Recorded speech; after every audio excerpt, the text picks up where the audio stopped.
Hello and welcome to today's webinar, Facing the Realities of Provider Data Challenges to Improve Outcomes. Before we get started, I'd like to review a few housekeeping details. Today's webinar is being recorded and an online archive of today's event will be available within 1 to 2 business days. If you have trouble seeing the slides at any time during the presentation, please press F5 to refresh your screen on a PC or Command R if you're using a Mac.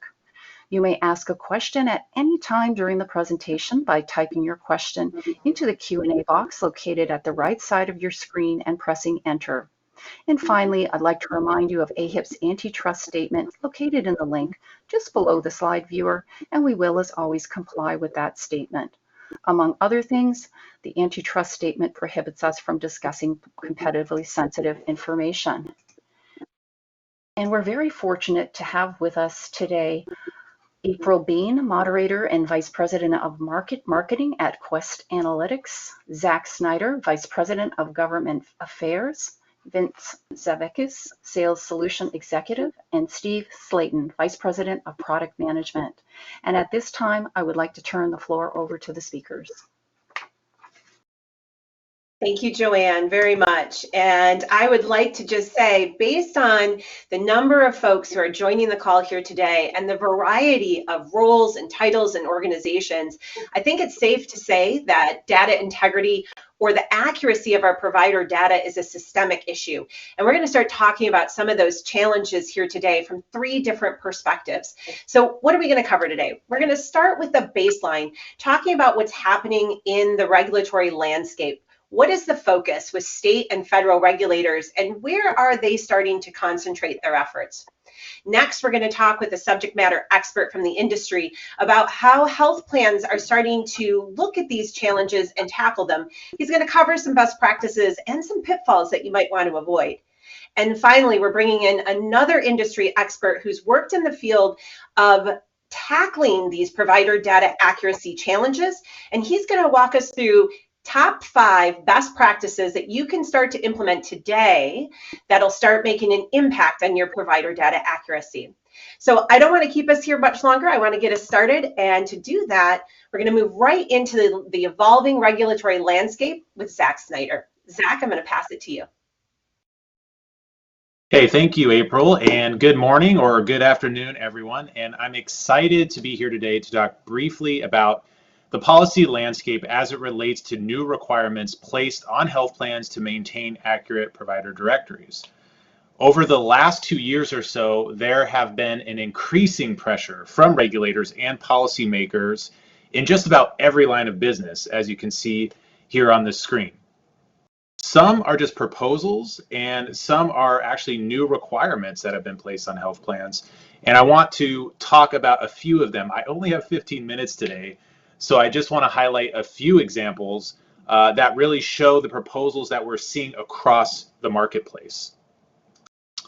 The first proposal that I want to highlight is legislation actually proposed in Congress to address so-called ghost networks in Medicare Advantage plans. Ghost networks have many definitions, but generally are thought of as provider directories that contain providers that are not available to treat enrollees. And what I find interesting about this proposed legislation is that this is the first bill that I have seen that actually attempts to define ghost network in law. In addition, it places strengthened requirements on CMS to conduct auditing and enforcement activities on health plans. And as you can see here in this next slide, it has a very broad definition of what a ghost network is. Essentially, any provider directory that has incorrect information could be a ghost network. So moving to the next slide here. This ghost network legislation is sponsored by Senator Ron Wyden of Oregon. And Senator Wyden is the chair of the Senate Finance Committee. And he has made ghost networks and provider data integrity one of his main priorities in the current Congress. A few months ago, he had his staff on the Senate Finance Committee conduct a study. And that study found that 80% of providers in the networks that they reviewed were ghost providers. And this was used as the basis, and probably many of you saw these news articles and press releases and things like that, really highlighting the problem of ghost providers or ghost networks. And we absolutely understand the shortcoming of this kind of research, but this is the narrative that is coming from Washington, D.C. on these issues. Senator Wyden also held a hearing on the issue of ghost networks in the Senate Finance Committee in the spring. At the hearing, he made his views very clear that he actually blames the health plans for the problems in provider directories. He states that, and as you can see here, I actually highlighted some of the language here taken from his opening statements, that he will use all of the tools in his arsenal to hold health plans accountable. So this legislation is just proposed, and a lot of this is, for show, for press releases and things of that nature, but it tells a story really of how policymakers in DC think about these provider data integrity and provider data accuracy issues. So moving to what the administration is doing, CMS, on the other hand, continues to take action on the issue of provider data integrity and provider accuracy. And I want to give two brief examples on that. So on the left-hand side of the slide here, you can see language taken from Medicare Advantage Final Rule that was just released in April of this year. In this rule, CMS is responding to pressure from Congress and other stakeholders. And in this slide, and you can see some of that highlighted in gold language, that CMS states that it takes provider data integrity very seriously and that it intends to step up its monitoring and enforcement of the current provider directory rules that are in place now. We don't know exactly what that looks like, what would change there, but they have said in the final rule that they intend to continue to do that. On the right-hand side, in the managed Medicaid rule that recently was released, now this is not finalized, it is proposed. CMS is proposing that that all 50 states with managed care programs contract with an independent entity and monitor MCO provider directories for certain data. And I've highlighted that in blue, as you can see on the right-hand side of the slide here. And you can see that there's certain provider data that the CMS would require of the health plans. Again, these two items speak to this theme that policymakers are interested in provider data integrity. Another federal rule to pay attention to here is a new rule put out just this month by HHS, DOL, and Treasury that would place new requirements on health plans and payers in every line of business, including self-funded, to collect and maintain certain provider data for the purposes of mental health parity compliance. This is a major new initiative. The White House put out a press release on this to highlight its significance. Again, this is proposed, and comments are due on this, I think, in October, so this is something to pay very close attention to. Moving to the states, as I said, in almost every line of business, we're seeing regulators and policymakers focus on this issue of provider data integrity and provider data accuracy. And what I want to do is look at what we're seeing across the country in the states. Now, I don't have time to go through everything we've seen, but at Quest Analytics, we do track what's going on in all 50 states. And you can see on the left-hand side, we have tracked proposals just this year in legislative sessions in all of those states.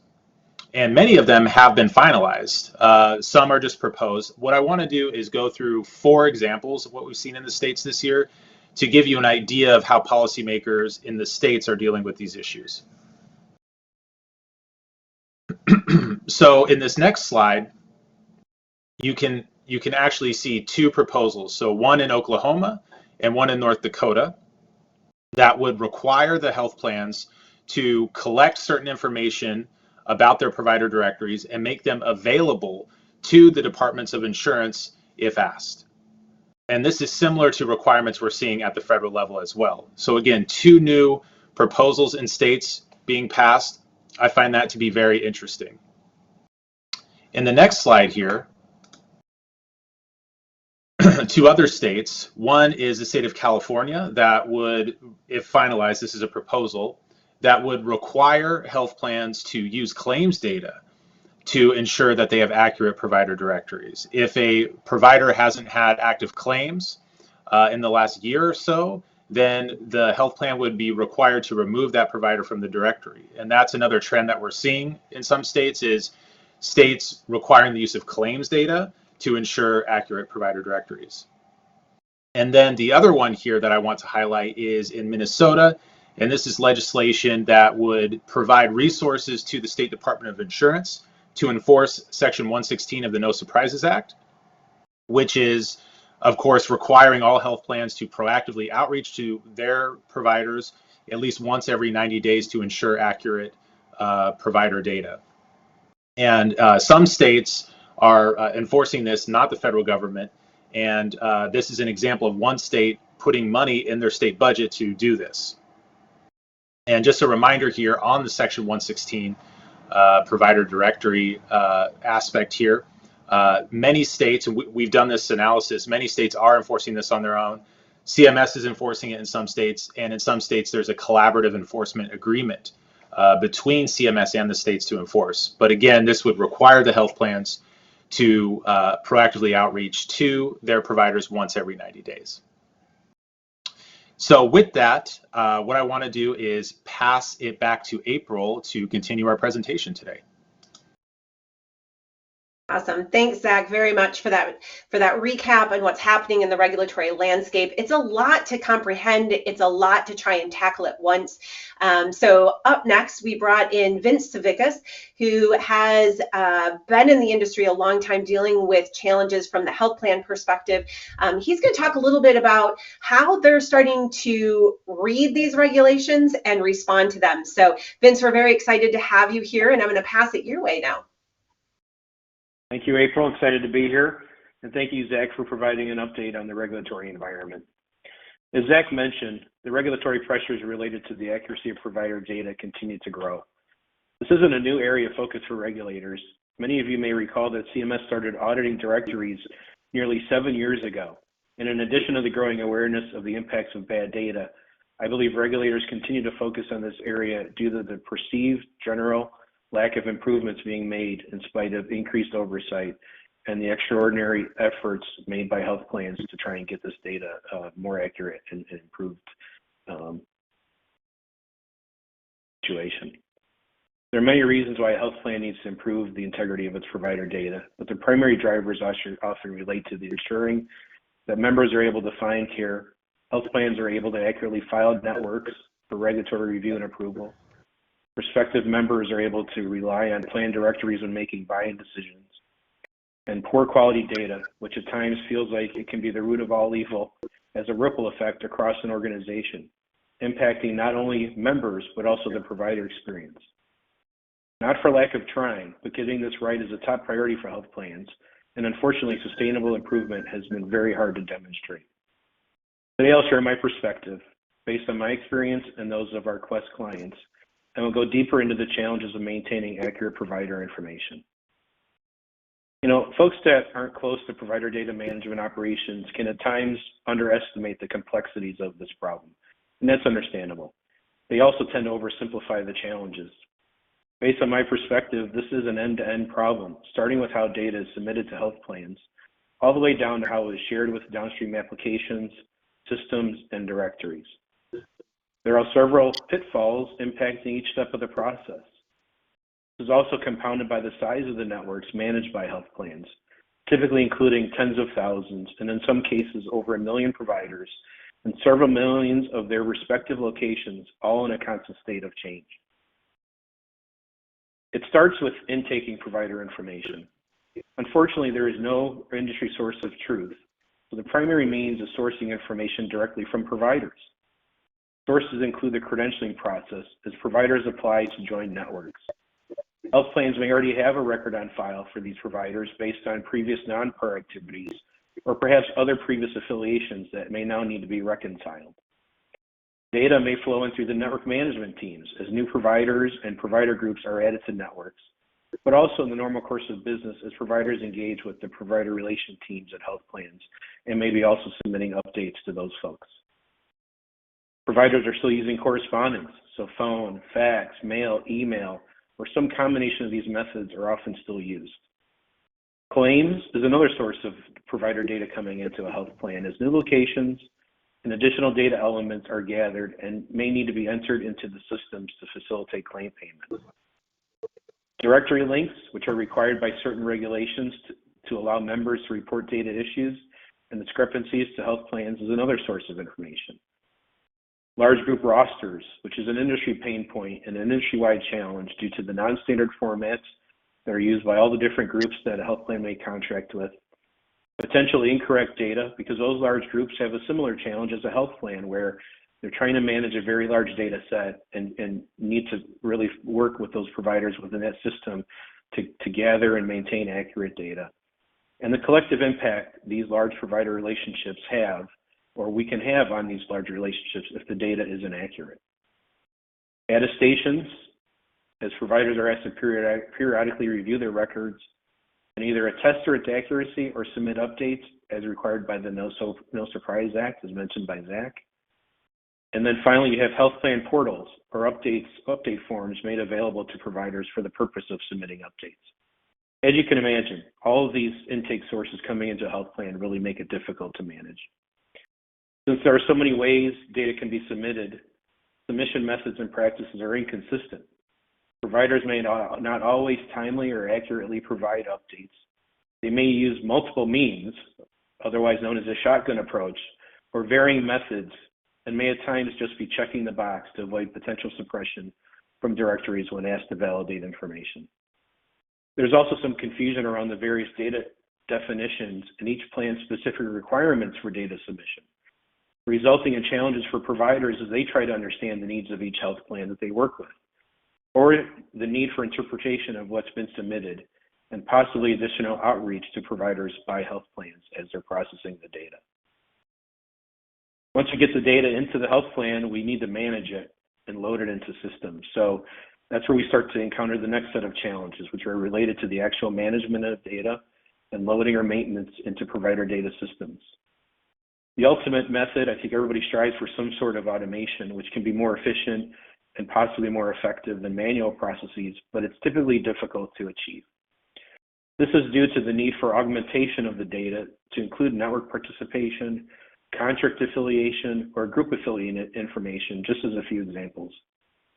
Gathering this information is hindered by the various silos that need to be navigated as data is flowing from all those intake channels that I mentioned through the different departments within the plan and into the data management teams.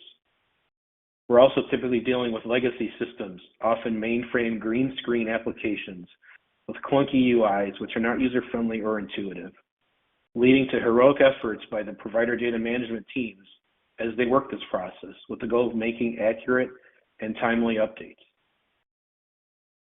Because of the process headwinds I've already mentioned, there is a need for ongoing data validation, and there are a number of ways that health plans attempt to do this. Some plans have implemented methods to screen data at the point of ingestion to find potential issues. The majority of plans at a minimum to comply with the No Surprise Act have implemented processes to outreach to providers seeking their review and attestation or update of current records. Because not all providers attest to their information or may be submitting real-time updates, there is a need for an additional and ongoing means of validation. This can be done by implementing analytics, which can be as simple as using claim data, as Zach had mentioned, or more advanced machine learning, artificial intelligence, which is often supplemented by some form of outreach to providers to validate questionable information. Depending on the complexity of the business, we're still reliant on the data gathered from those silos that I had mentioned earlier. To overcome this challenge, a plan can implement data mining or reconciliation tactics to identify and fix potential issues that are tied back to the data augmentation needs already discussed. So we've gotten through those first few hurdles of taking in the data and processing the data into our systems. And the last hurdles to overcome relate to downstream sharing of the data via various internal systems and external facing interfaces. This can include claim systems, clinical management systems, and of course, directories. As data is fed from source systems downstream, there are technical requirements related to the interpretation and possibly configuration of plan data. This is already an internal challenge when we just had to focus on our internal systems and internal and client-facing directories, but it's now becoming more complex as we have what I would refer to as vendor directories, which are becoming more common.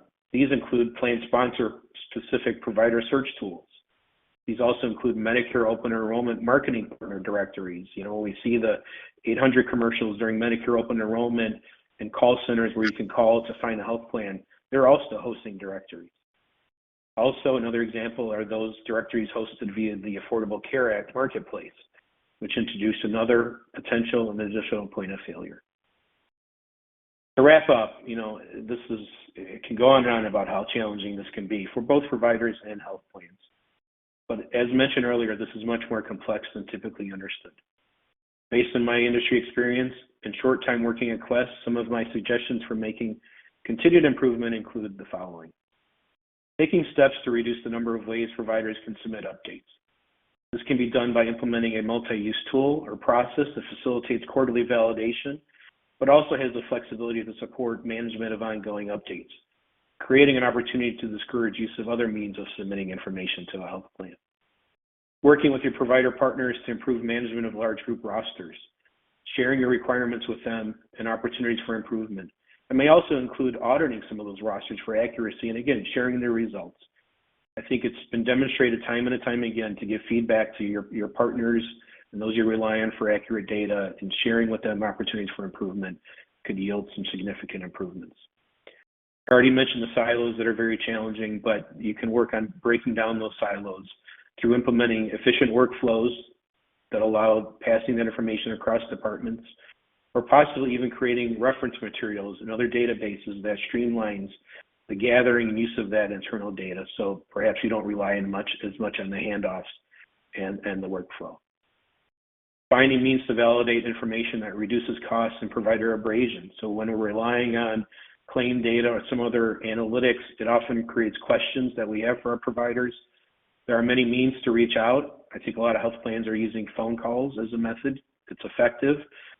Providers don't love it, and it's very expensive. So trying to find other ways you can reach out to providers to validate information and get those questions answered.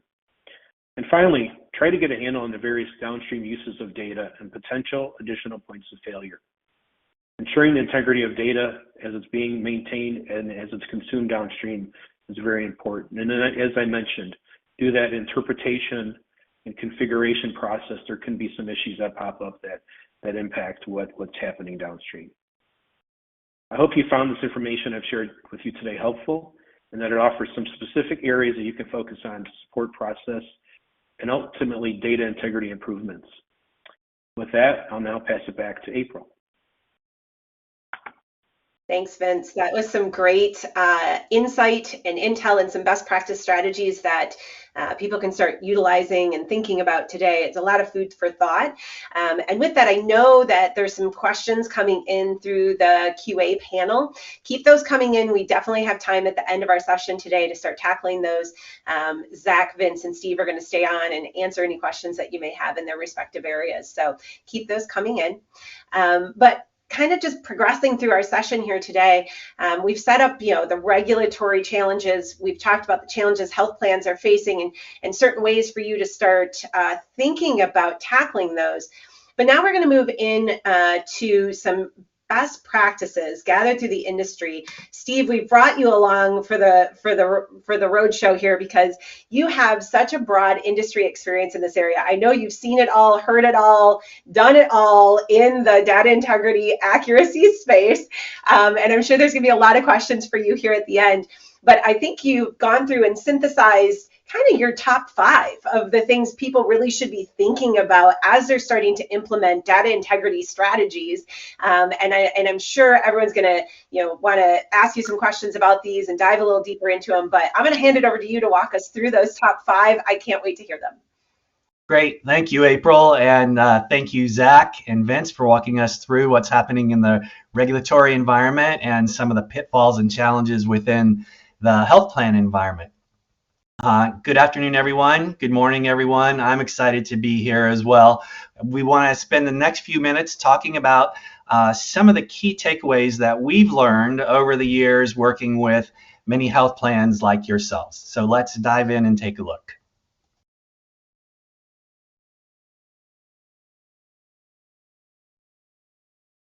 Okay, first tip is best practice is that think about the way that you're performing your outreach, because outreach methods really matter. Why do we do outreach? Because it's a way to remind practitioners and practices to update their data and keep it current. There are several key points here around the way that outreach is conducted. The first one I would mention is to focus on the practitioner at the location. So why is this important?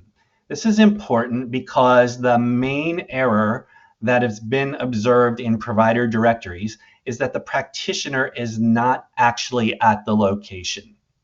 And so one way to make sure that you're getting a good focus on that practitioner's status at the location is to do what's called location-centric outreach.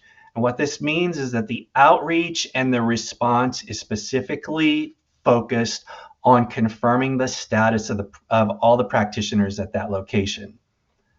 This is in contrast to the other type of outreach is done, which is provider-centric outreach. And in that type of outreach, the outreach goes to an individual provider and asks them to confirm all the different locations at which they practice. That can do one thing that leads to problems with provider directories. It can lead to a provider listing an excess number of service locations because they want their claims to get processed correctly. And so that's good for claims processing and claims payment, but it's not good for provider directories. So first of all, make sure that your outreach is location-centric and you're focusing on the status of the provider at the location. Second of all, is make sure that you're using multiple channels for outreach. As Vince mentioned earlier, a lot of folks are using phone calls to get updates on provider data. So this can be fairly accurate, but the challenge with that is it's expensive, number one. It's hard to execute at scale, and number two. And number three, you can only ask for so much information during any given phone call. So you may not be able to ask about all the practitioners at the location, or you may only be able to ask about a small subset of the data. So make sure that as you build your outreach program, you're looking at something that can use all the available communication channels that are out there, such as email, fax, phone, and direct mail. Email is a particularly effective one. We realize it's difficult to oftentimes get those emails, but with some work, you can easily do that. And it's something that's particularly cost effective and effective in terms of getting a response. The third thing to think about in terms of your outreach program is building something that can address both small groups and large provider organizations. And so there are two things to think about in this arena. One is that the messaging between these two different types of organizations are different. The call to action is different. So for a small group, the call to action would typically be to go to a provider portal of some type to make their update. For a large provider organization who may be typically sending in a roster, the call to action will be different. You're not going to be likely to get them to go to a portal and provide updates on 50 or 100 providers. So your call to action is different. So you want to have the ability to do outreach and response in two different ways.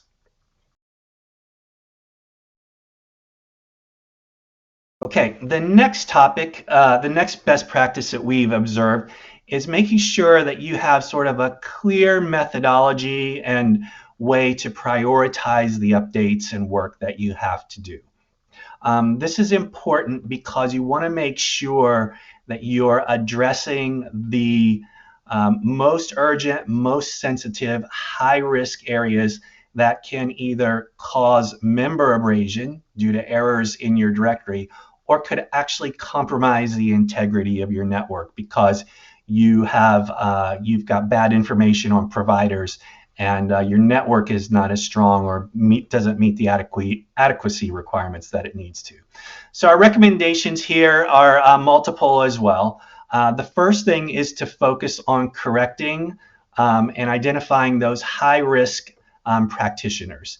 So here you want to focus on practitioners who may be retired or deceased, or perhaps some have some type of disciplinary action against them that would disqualify them from being in your network.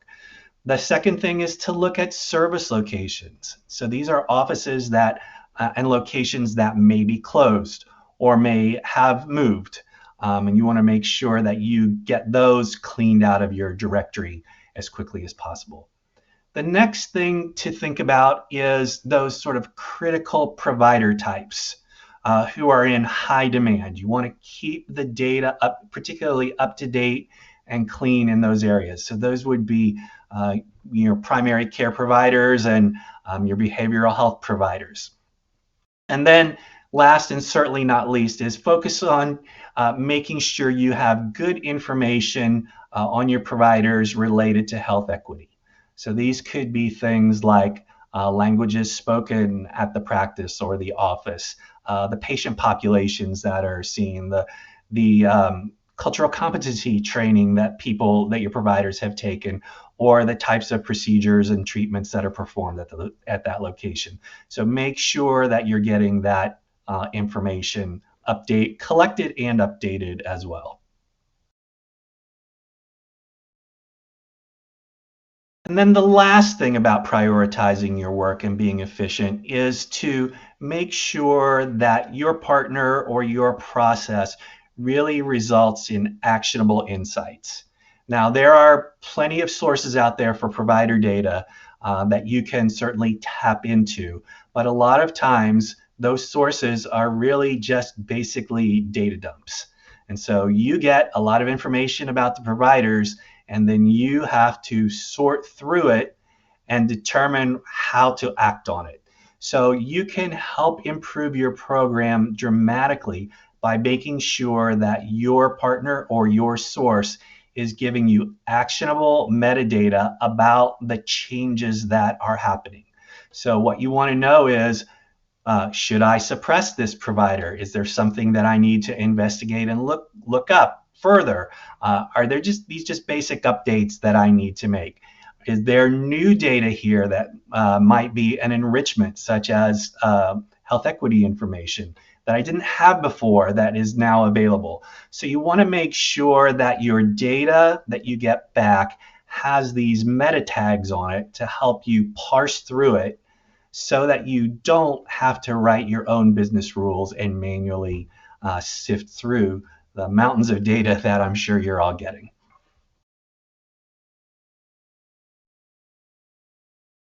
The next best practice that we've seen is really to integrate and automate.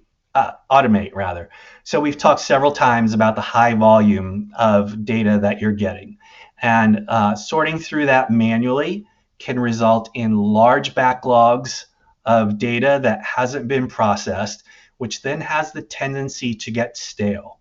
And we know, based on multiple studies that have been performed and published across the industry, that provider data changes very frequently, on the order of 20 to 25% a year. So you need a way to process this data quickly and automatically in order to stay on top of it and prevent it from getting stale. Now, there are two ways that you can integrate your system with your provider data source.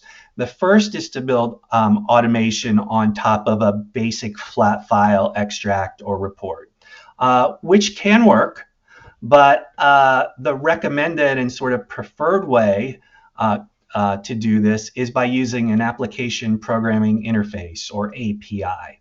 So this is the best way to sort of future-proof your IT investment as you go forward and prevent you from getting locked out of new data or new enhancements that come along.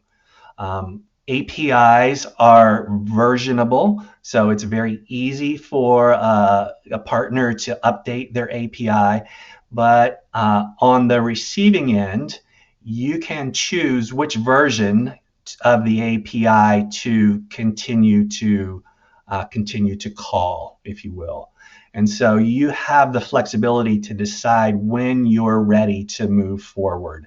And usually these things, they build on top of each other. So they're incremental. It's not a rip and replace kind of thing. You don't have to throw away your entire investment that you've already made. It's just incremental investment when you're ready to move forward.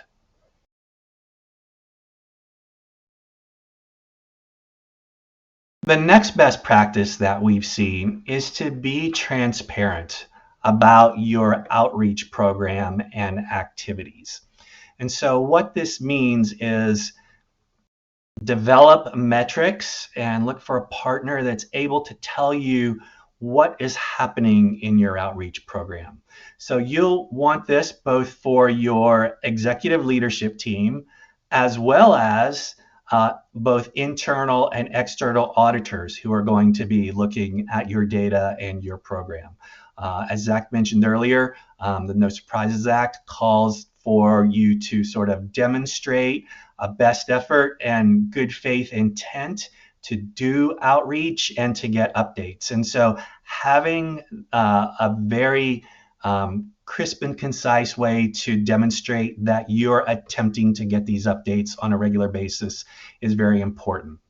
Our recommendation and what we've seen that really works the best is that you have sort of two types of metrics available to you. One are summary or aggregate metrics. So you want something that will summarize the entire sort of scope of your network. It will demonstrate which one of those providers are not outreachable for some reason. Perhaps you don't have any good contact information on them.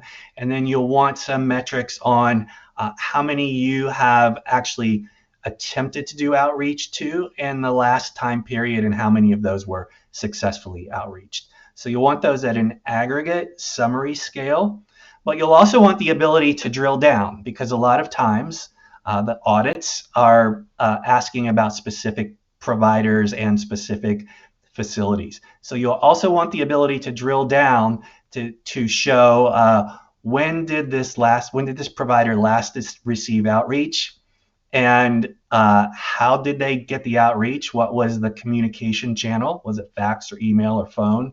And then was there a response to it? And did they attest? So being transparent about all of those activities will help you both internally and externally. And then top practice number 5 is to help eliminate provider abrasion.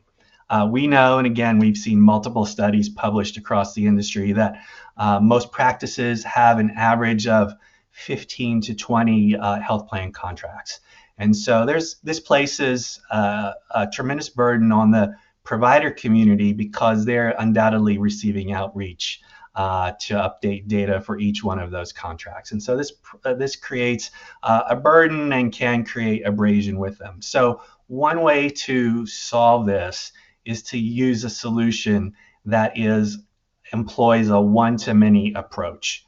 So the provider organization can go in, make an update once, and have that update fan out to many different organizations. This goes something that providers are extremely fond of and will encourage and incentivize them to participate in your program and make sure that they're giving you the updates because it simply will be one and done instead of having to perform the same repetitive action time and time again. Okay, so we hope that was helpful for you. And I'm going to pass it back to April now. Thanks, Steve. I think that's a lot to take in. Between the three of you, it's between what's happening in the regulatory landscape, what's happening within the health plans, and what to look for when you're starting to put together a strategy for improving your data integrity. There are a ton of questions coming in, but before we head to that, just a quick recap on some of the key takeaways from those those three different perspectives around data integrity.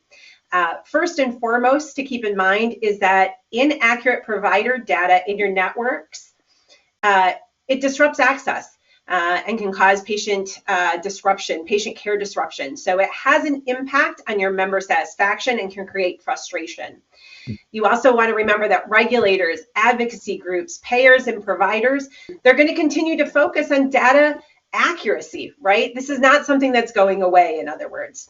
And you can't wait to start gaining a deeper understanding of each provider in your network and its impact, not only on data accuracy and what their information does for member access, but also how that can impact the adequacy of your network as well, that data integrity.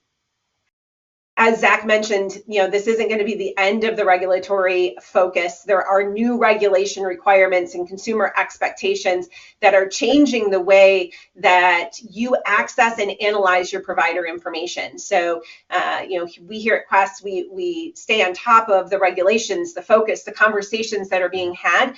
But I know each of you are probably doing the same or trying to keep up with that as best you can. And as we go forward, come to expect more requirements. Like I said, this isn't the end. This is actually kind of the just tip of the iceberg, if you will, as you start to look at not only data accuracy and integrity, but how that impacts your adequacy. And as you start to filter in other things like health equity, telehealth, cost, quality, other metrics as well. So like I said, accuracy is the tip of the iceberg, but it is critical when you're building out your network. So I'm going to flip over to the questions right now. Everybody here on the call ready? We've got a lot coming in, really focused on all areas that you guys talked about. So I'm going to start, Zach, with you. These came in early on during your session around regulations in particular. And so the first one I'm going to ask comes from Maria. And she wants to know, what are the proposed penalties for plans not maintaining up-to-date provider networks today? Mm-hmm. Well, we don't have explicitly exactly what those penalties will be. CMS and the states, they're just beginning their enforcement of these new requirements to require the health plans in the No Surprises Act to ensure that they're reaching out to providers once every 90 days to maintain accurate provider directories. But what we can see in states is there have been states that have passed similar laws to the No Surprises Act. California, Texas, Illinois, and those state departments of insurance have been enforcing those laws for the last almost 10 years. And we've seen a lot of examples. We've seen enforcement actions go from $5,000 fine for just one instance, so times that by however many incorrect data points you have in your directory, to enforcement actions that include many other things, but wrap up into a huge $1 million fine and cause press releases, news articles with the headline saying, this health plan had a incorrect provider directory. They're not maintaining their data, and as a result, received $1 million fine. Now, there's many other things in that as well, but we've seen states take this very seriously, and there are many examples, like I said, in states like California, Texas, Illinois, and New York. Thank you. Related to that, you mentioned No Surprises Act. Janice wanted to know that the No Surprises Act requirements are more stringent than most of what you were talking about earlier today. And so she's wondering, why is the No Surprises Act needed? Well, so the No Surprises Act is very high level in the requirements that are placed on health plans. And CMS, Department of Labor and Treasury, they've come out and they've said, we're going to do rulemaking that puts into detail what is required of the health plans as it relates to their provider directory requirements. So that's coming. As Steve noted in his presentation, the health plans are required to take a good faith, reasonable effort to comply.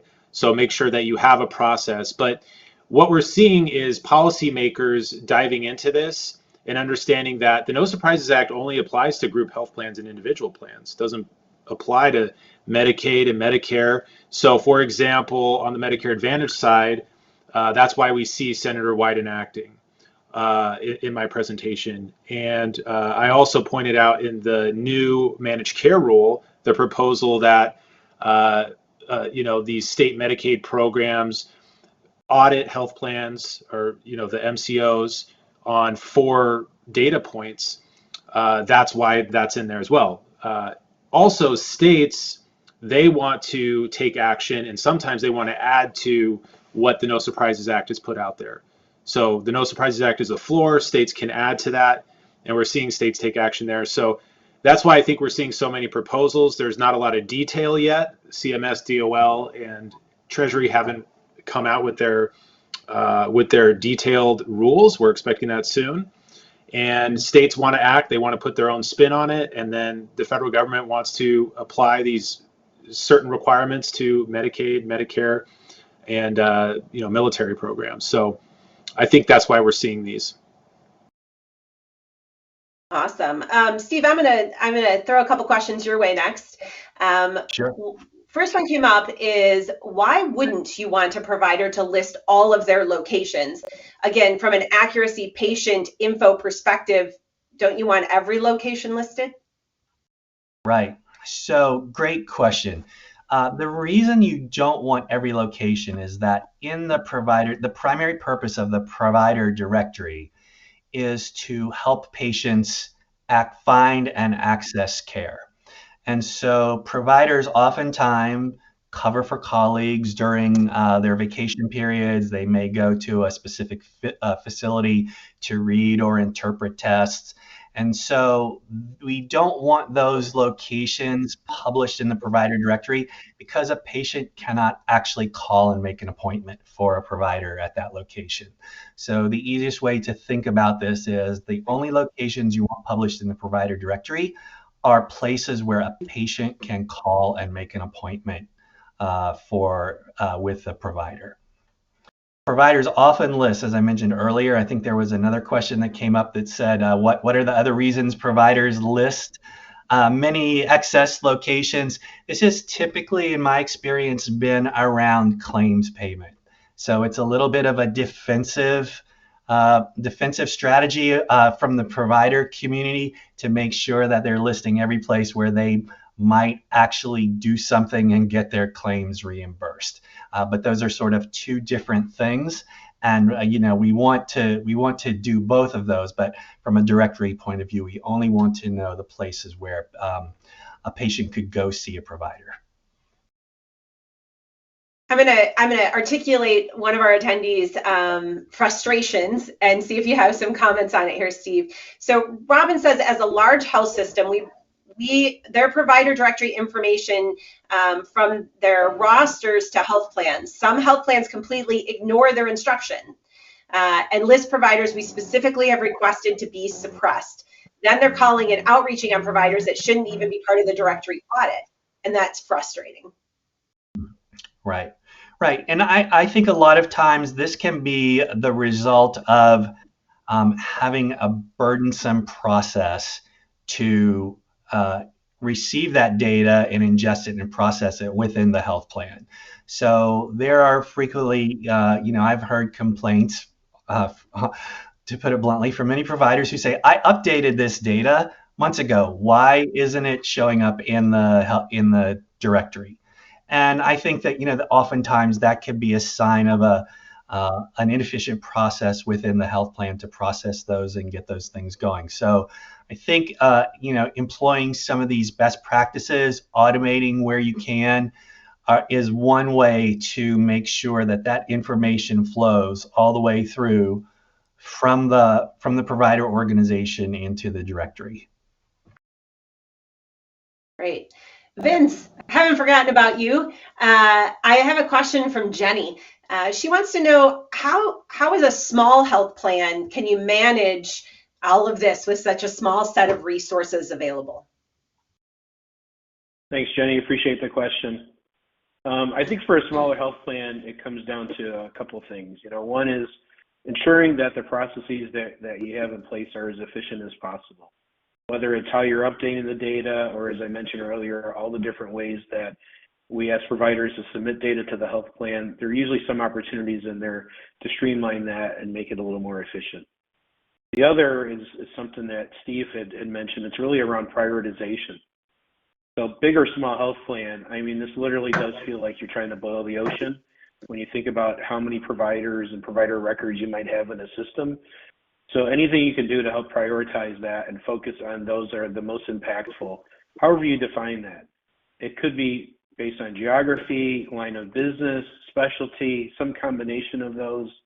But I think that's really key. You know, one place where I think a lot of plans start is with the 4 specialties that Medicare is focused on in their audits. So those are areas of like PCPs, ophthalmology, oncology, and cardiology. I think they focus there because those tend to be over, you know, half of the provider's network based on physician counts. And typically, you know, those are the most sought after types of providers that members are seeing. So, you know, usually a pretty good place to start in your cleansing efforts. Great advice, great advice. Zach, coming back to you on a follow-up. When you were talking about no surprises and the question was, you know, why is that needed? Let's flip that around. What they were really trying to get at is if No Surprises Act is so stringent, then why do we need all the other stuff? And I think you touched on that a little bit with lines of business, but I'll let you take that question. Mm-hmm. Yeah, I think it's a matter of perspective from the point of view of the policymaker. In my conversations with offices on the Hill, in state legislatures, in state departments of insurance, at state Medicaid agencies, there's an idea that changes aren't happening fast enough. They're still getting complaints from consumers, and they want to take action. And they feel like what they can put forward is something that's needed, and so they do put it forward.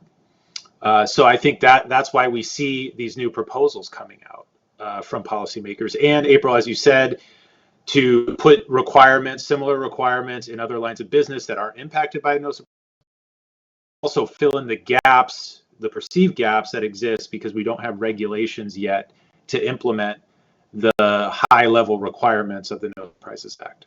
So I hope that's helpful.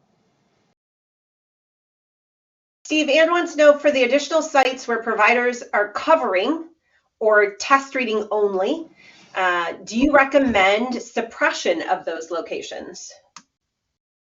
So generally, yes, this is what we've seen most health plans elect to do.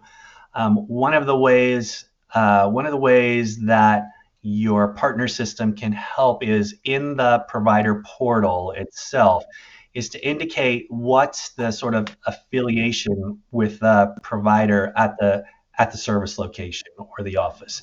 So a good tool will ask the provider to clarify how often they're at that office and sort of what they're doing there. And then that information can come back as a recommendation to the health plan. And if you have your qualifying questions constructed properly, it will give you an answer and a recommendation that say, we recommend you suppress this or at least investigate it, or this provider is okay and we recommend you publish them. So there's a good, smart way inside the portal to ask the right questions that will lead you to the answer of whether you should suppress or publish. Vince, you mentioned in your part of our session here today about how one of the greatest challenges is that they've got data coming in from all places. And I think we have a question here related to that with all of the data sources coming into their organization, how do they even begin to start when you start looking at shutting down, restricting, or updating certain channels? Yeah, I think the first step would be for a plan to identify their preferred methods that providers use to submit data. So these are typically the ways that are most efficient and most effective for you and ultimately for the provider. You know, I don't think providers really want to wait, you know, weeks for their data to be uploaded. So if they could submit it to a plan and the way the plan prefers to consume it and get it updated in their system as quick as possible, I think that's where I would start to focus. It's difficult to force providers to submit in any specific way, but I think maybe, you know, through educating them to say like, hey, if you submit it in a way that's somewhat electronic, I can get it updated more quickly and more accurately than if you use methods like phone, you know, calling the call center or submitting faxes or mail or email. Zach, moving back to you, and I think you covered this a little bit and maybe touch back on it a little bit, but do we have a list? Do we provide earlier in this presentation, or do you have a list of states currently taking action? Yeah, I think that this question is related to my comment that we have reviewed enforcement actions in many states on state laws that are very similar to the No Surprises Act that have been in existence for a long time. You know, for example, in California is a really good example with SB 137, very similar to the provider directory requirements in the No Surprises Act.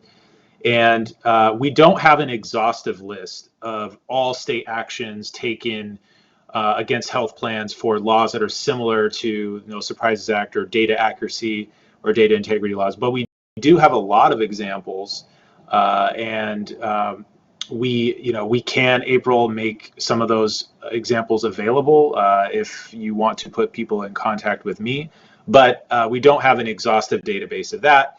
However, we have lots and lots of examples, and we've reviewed them and use some of the insights from those with our clients as well when we give them advice about creating compliance programs to meet new standards. So I have two combo questions here from two different people that I'm going to kind of throw out to the group, but I'm going to let Steve answer first. And I think because they came in, they're a good way to round out the last group of questions here. One came in from Amanda, and so I'm going to tie these together. And the question is, do any of the panelists here today have best practices around how to keep data accurate? And I'm going to tie that in with Amanda's question of how does Quest help us meet the requirements? So Steve, I'm going to throw it to you first, but it was kind of an open question to all panelists. Yeah, sure. So let me take the second part of your question first, April. How does Quest help us? There are multiple ways in which we can help, and our solution is designed to assist health plans. The first thing that we do is we start with your data, so your network information.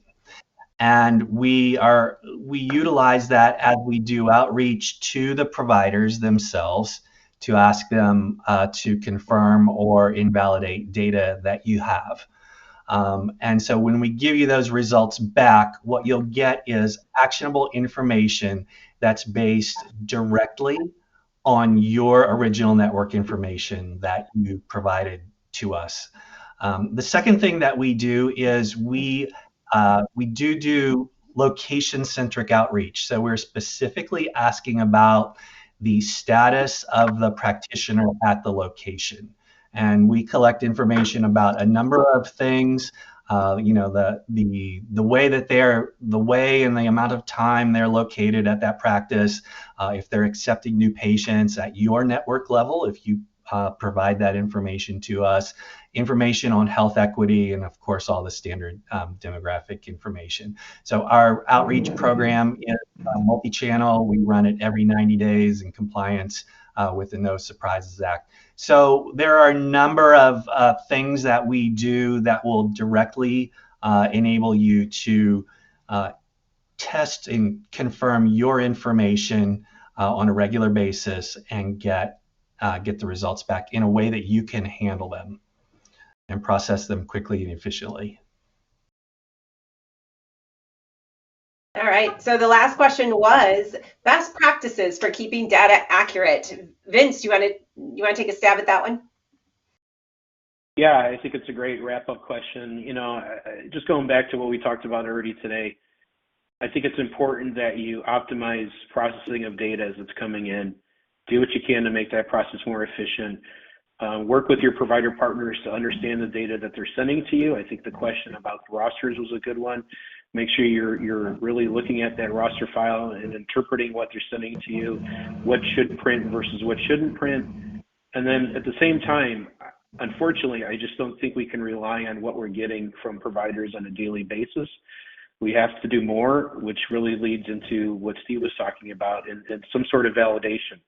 And that validation typically comes in the form of outreach to providers, asking them to review their information and make updates or attest that it's correct, or have other means. So for those that aren't attesting, leverage some sort of analytics. It could be claim data, and follow that up with some sort of outreach, to see what other updates you might not be getting.